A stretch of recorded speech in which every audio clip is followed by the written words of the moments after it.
Buenas tardes, profesora y compañeros. El artículo que me correspondió es una aproximación constructivista a la guerra estadounidense en contra de las drogas.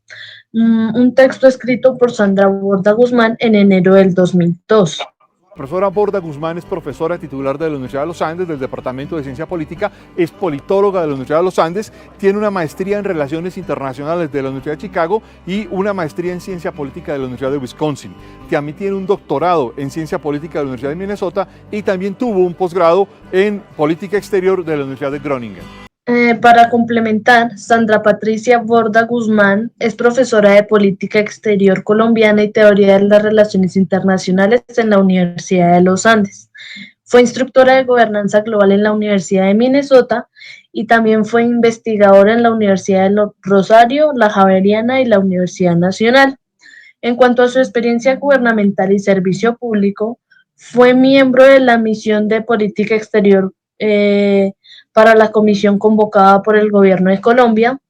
También fue asistente del secretario ejecutivo para el análisis y recomendaciones sobre las relaciones entre Estados Unidos y Colombia en el año de 1996. Y fue asesora de Relaciones Exteriores y Política Exterior para el presidente Ernesto Samper en 1998. En cuanto al servicio en medios de comunicación, ella actualmente es columnista de la revista Arcadia y analista de Hora 20 en Caracol Radio. Fue presentadora del noticiero Redman Noticias y Canal Cable Noticias.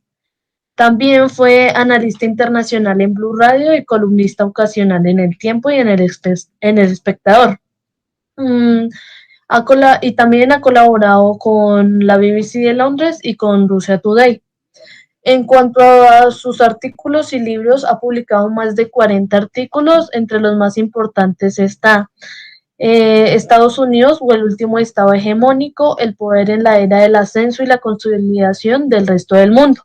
Y que es una aproximación constructivista de la guerra estadounidense en contra de las drogas. Ella ha publicado alrededor de 9 libros, entre ellos está Relaciones Internacionales y Política Exterior de Colombia y su más reciente libro, Parar para Avanzar.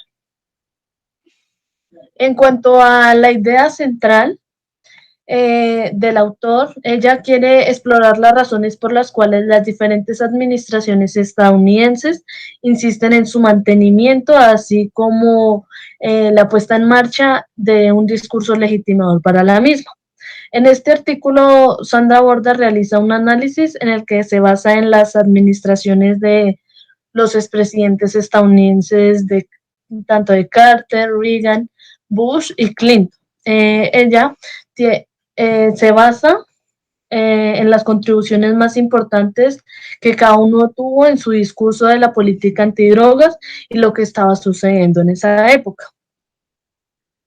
En el contexto histórico, en el año 2002, el 1 de enero en la Unión Europea empieza a entrar en vigor el euro como moneda única en 12 de los 15 países pertenecientes. Entre los más importantes estaban Alemania, España, Francia, Italia y Portugal.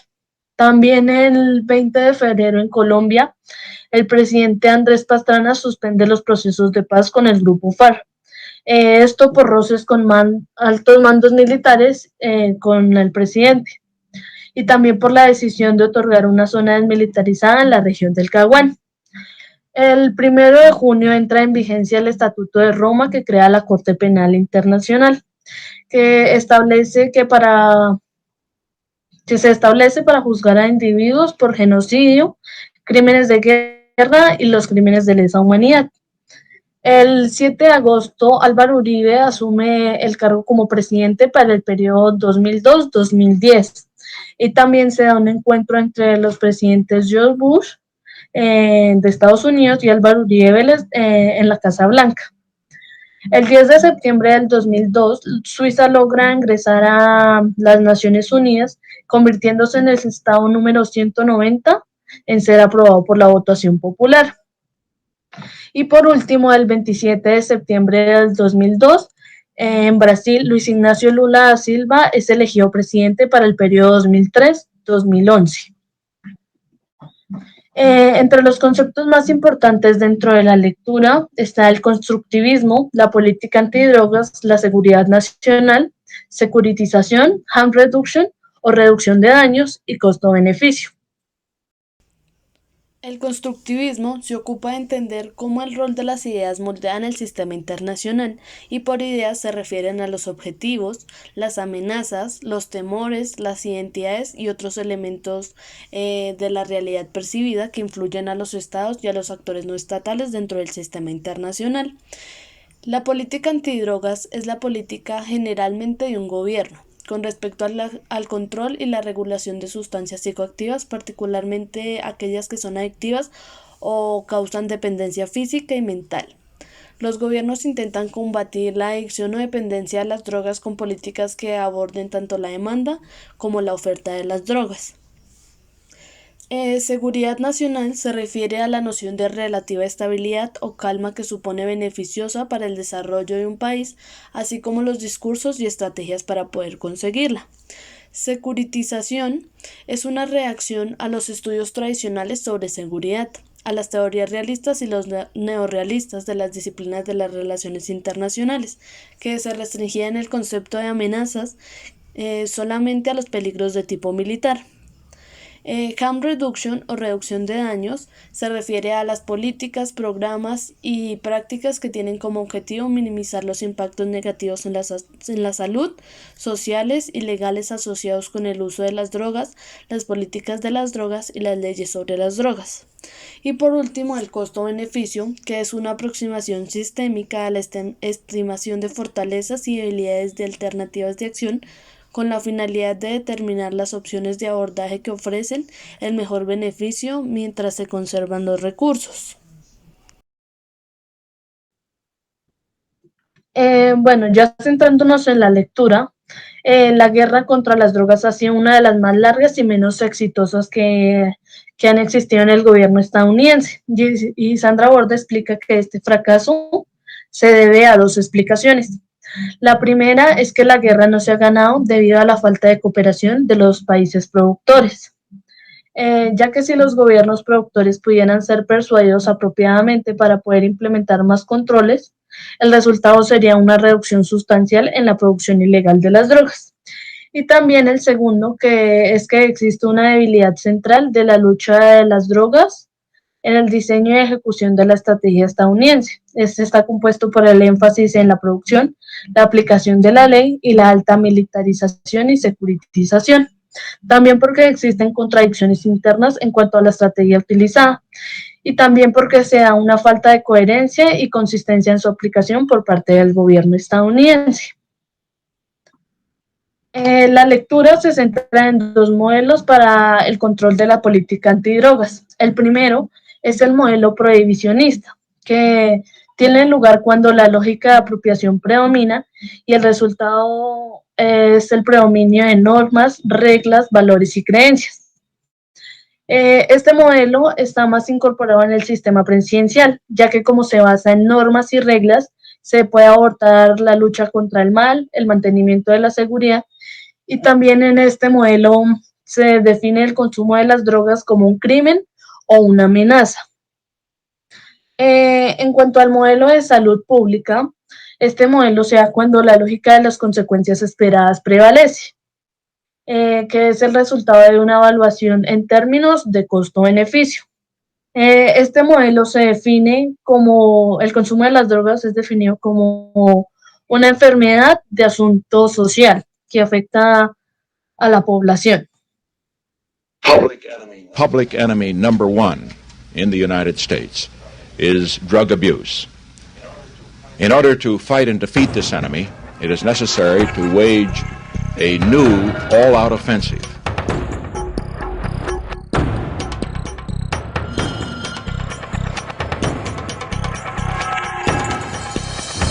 Drugs are menacing our society.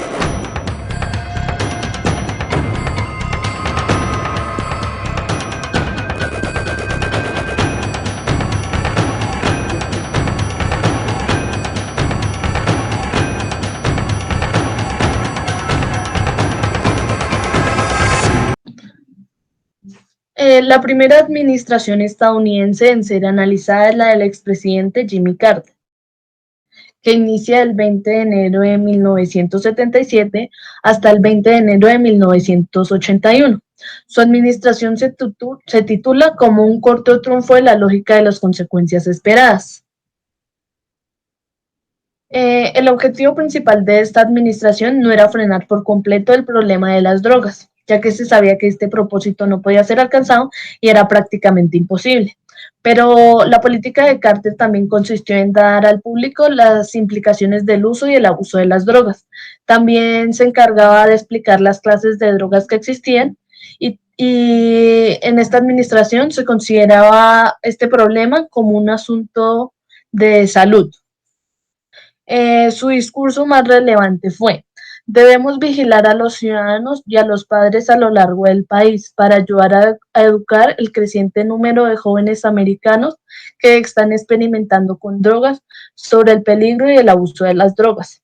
Necesitamos un cambio de actitud, de una actitud que condona el uso casual de las drogas a uno que reconozca el uso apropiado de las drogas como propósitos médicos y que condone el abuso inapropiado y dañino de las drogas.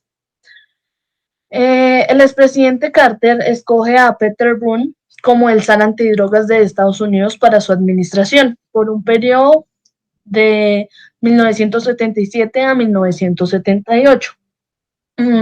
Peter Broun propuso como objetivo lograr la harm reduction o lograr la reducción de daños. Y es que si las drogas producen en los individuos y la sociedad las penalidades en contra de la posesión de drogas, estas son más dañinas para el individuo que el uso en la droga misma. Estas deberían ser reducidas.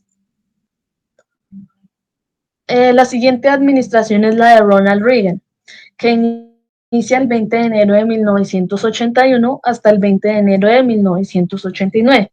Su administración es titulada como el comienzo de la cruzada.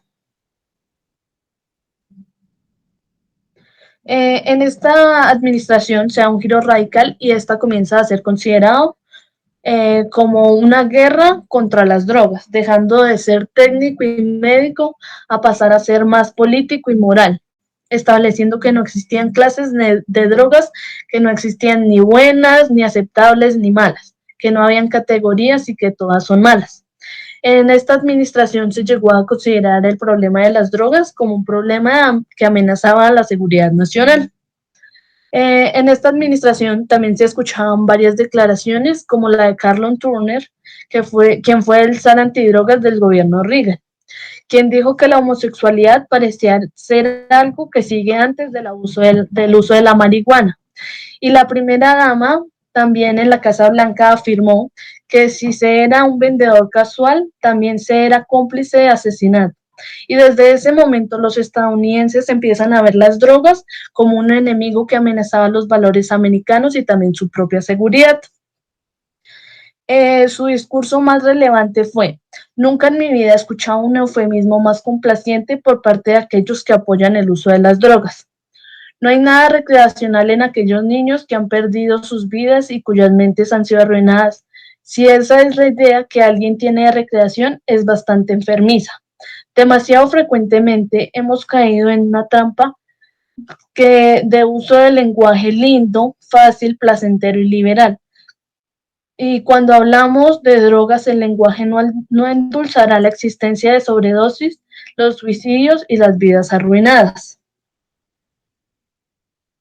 La siguiente administración es la de George Bush, que inicia el 20 de enero de 1989 hasta el 20 de enero de 1993.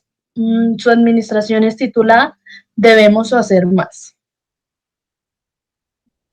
Esta administración asumió que las guerras contra las drogas tenían que ser un objetivo bien claro, que estos eran detener el tráfico y el consumo de las drogas, y que así se podría lograr la total erradicación de este problema sin amenazar la seguridad nacional. Este gobierno también se caracterizó por el enlace que tuvo Estados Unidos con otras naciones que también luchaban contra las drogas. Bush también dijo que que todas las naciones que nos acompañen en la ratificación de la convención y asumir la obligación de trabajar juntos como nunca antes para liberar nuestro mundo de la amenaza que el tráfico contra las drogas representa para nuestras libertades. Su discurso más notable fue: debemos ganar nuestra guerra contra las drogas, persuadiendo a nuestra gente joven de que las drogas no son cool, que las drogas se los masticarán y luego los escupirán, y que ellos deben ver que la decisión de ingerir drogas sobre la confianza en sí mismos es la decisión de muerte sobre la vida. La respuesta son los valores tradicionales. Y si queremos hacer que nuestros hijos paren de poner drogas en su cuerpo, debemos primero asegurarnos que ellos tienen buenas ideas en sus cabezas y carácter moral en sus corazones. La última administración en ser analizada es la de Bill Clinton, que inicia el 20 de enero de 1993 hasta el 20 de enero del 2001. Su administración es titulada Una oscilación desde la lógica de la apropiación hasta la lógica de las consecuencias.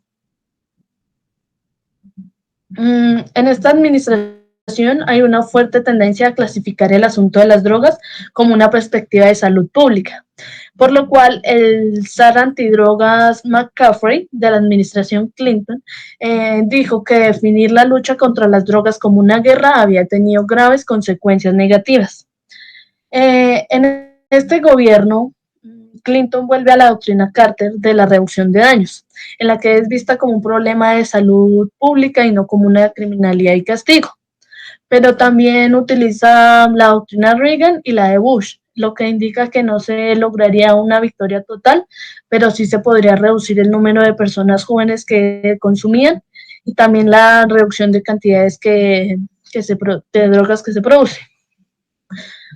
Su discurso más destacado fue: haremos esto y mucho más, pero algo que nunca haremos es rendirnos ante esos que nos hacen creer que el problema de las drogas está demasiado expandido, que está enraizado muy profundamente o que es demasiado costoso hacer algo al respecto. Resistiremos el canto de sirena de la legalización y enviaremos a aquellos que trafican con drogas el mensaje de que los enviaremos a la cárcel. Para concluir, la mayoría de las administraciones estadounidenses tomadas en cuenta consideran que las drogas son vistas como un problema de abuso y criminalidad dentro del modelo prohibicionista y no son vistas como un modelo de salud pública en la que el consumidor es visto como una persona enferma y no como un delincuente. Como segunda, tenemos que en lugar de existir una integración común entre los países productores y consumidores, se da una enemistad y confrontación, considerando a los países productores enemigos, haciendo que gracias a esta politización sea más fácil la cooperación.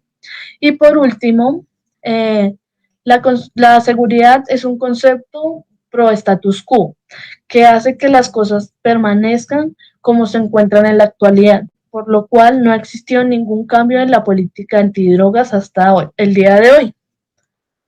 En cuanto a la anterior, la pregunta de debate es: ¿por qué Estados Unidos sigue manteniendo la guerra contra las drogas, muy a pesar de que esta política ha demostrado públicamente ser un fracaso? Muchas gracias.